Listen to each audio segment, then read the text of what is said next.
pag-uusapan natin itong Ford Transit na brand new customization. Ano bang ginagawa din ng ating custom sa mga artista van? So, mga low mileage lagi ang binibili natin tulad ito. Pagkabili namin, ano ba ginawa ng ating custom? So, unang-una, yung bubong muna. Kung makita nyo yung naka-bubble top tong Ford Transit na to. So, kinatay namin yung bubong. Kasi ang original na Ford Transit ay hanggang dito lang yung bubong. So, nag-addition kami about 6 inches, I think 6 or 6.5 inches. Para lang, kung 6-footer ka, makakatayo ka. I'm 5'10", pero may allowance pa yung ulo ko. Pero ang stock na Ford Transit, 5 feet 6 inches lang. Ang 5'5 or 5'6 lang na makakatayo ka sa loob. So, we started at this bubble top. Tapos nilagyan namin ng starlight. Also, we tied up also with a third-party Light Smart. After the ceiling, we put the LED lights. So, kung mapapansin yung ambient kayo ng ginawa namin, medyo, di ba, ang sarap tingnan. Ito yung tinatawag namin na, usually ang client namin ang tawag ito ay kulay kalawang. So, ito yung nilagyan namin overhead cabinet. Yan. So, pag nilagyan mo siya, yan. And then, pag yan sinara mo, bababa lang siya. Ginawa namin ang wood lamination na yung overhead cabinet namin. Even ito, ginawa namin wood lamination. Black wood yung pinili namin kasi ito yung feeling ko na babagay talaga doon sa overall look niya. Tingnan. So, we go to the front muna. Itong front, nilagyan namin ng 32-inch TV. Usually, 24 lang nilalagay namin. Pero sinubukan lang namin ilagyan ng 32-inch kasi even 24 is maganda na. Pero to nilagyan lang namin ng 32-inch with our center console. Nilagyan namin ng accent. Tapos, ito yung short table na to para pwede kang maglagay ng any na gamit, and ito, pwede ka mag-insert din kung ano-ano pang gamit. Ito, pag maglalagay ka ng siguro mga things na gusto mong hindi malaglag. Tapos itong option to, pwede itong anything sa ngayon, nilagyan namin ng controller, pero pwede mong palit-palitan yan. So, isa sa mga objective namin, para kung hindi makalat, kung wala kang basura, candies, anything na gusto mong itapon, parang mini basura or lagayan anything. So we have our footrest, tapos yung captain seats namin na ito, pag inangat mo siya, minimake sure namin yung angat ng footrest namin salo siya hanggang buong calves.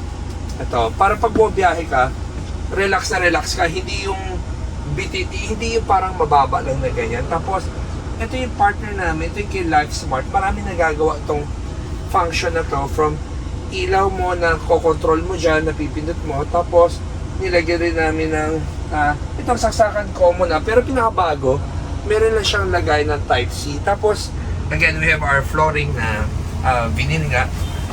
Lagi namin napapakita yan. And then, usually kasi pag nag-set up kami, pag tinatawag mong artista van, itong portion na to ay sofa bed na.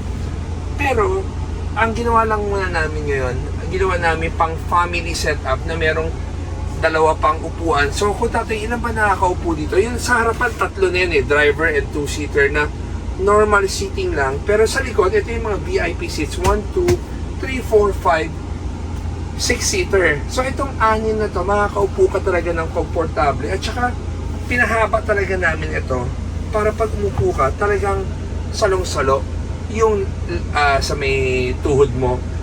Ngayon, kung sakaling may upo naman dito na katulad ko malaki, kailangan mag-giveaway nung nakaupo dyan para magkasya. So, guys, next is the toilet. Itong toilet namin, kung mapansin, ano ba nabago sa toilet na ginawa namin? Yung, we still use Dometic, tapos, ito yung sink namin, meron kaming bidet, and then this is the vanity mirror. Pero ang binago namin, even ito, ginamit namin wood lamination na yung table namin na yan. So, tinanggal na namin yung bukasan ng lagay ng tubig doon. Nilipat na namin doon sa likod. So, every time mag-refill ka ng clean water, bubuksan mo yung likod mo. Same thing as this Dometic. Doon na siya malalagyan. Meron din siyang grab bar, toiletries. Tapos, ito, we partnered with Kings. Dahil ito yung nalalagyan mo siya ng it's a freezer ex-refrigerator kung sakaling, syempre, pang camping equipment to, pero ginamit na rin namin for mga customized van natin. Ito about Alexa na. Alexa, front window up.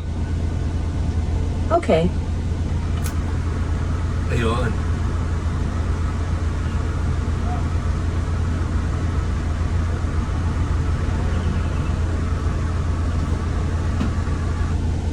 And then, Alexa, front window down.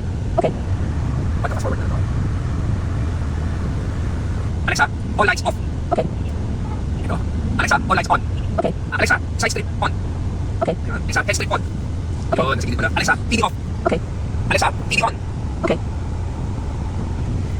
Okay guys, and so forth. Even yung rear, last ko lang to Alexa, rear window up. Okay. Tignan ko, hihintuin ko Alexa, stop. Alexa, stop. Okay, ulitin ko baka hindi yun narinig.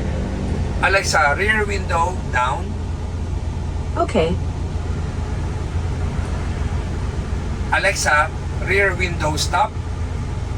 Okay. Ayun. Yung pa rin, hindi lang yun narinig kayo na. So guys, sana nagustuhan itong setup ng Atoy Customs.